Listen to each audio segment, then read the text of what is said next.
No Country for Old Men by Cormac McCarthy is a novel set in a town near the border of Texas and Mexico. It deals with a sheriff coming to terms with a world that is changing around him. Not only is the technology leaving him behind, but the new criminals are advancing in their ways as well.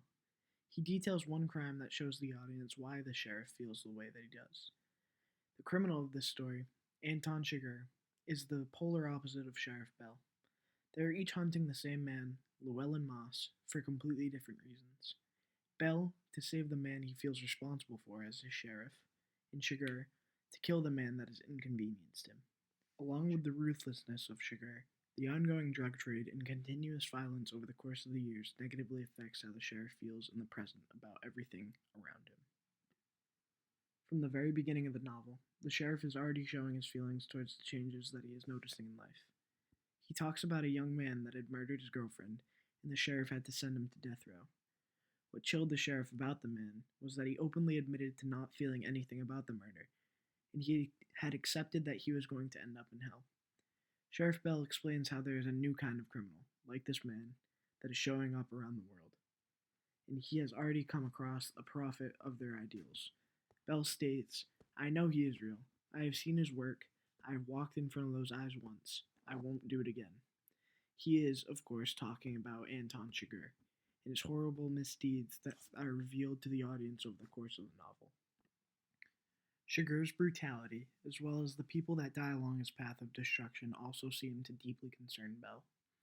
He is first seen murdering a young deputy with a weapon that the police do not even recognize, and he later kills his associates.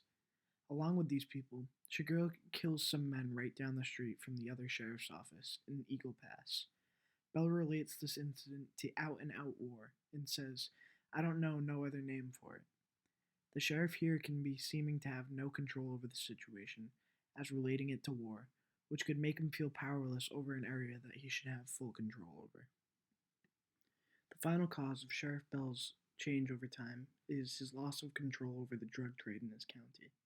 The sheriff feels deeply responsible for all of his people, as seen when talking to Moss's wife.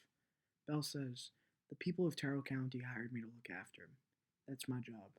I get paid to be the first one hurt, killed for that matter." When talking about drug dealers, Bell states, "That ain't half of it. They don't even think about the law. It doesn't seem to even concern them."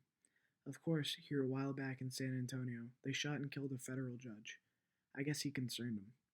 Bell doesn't understand how these criminals do not respect nor fear the law, which again makes him feel hopeless.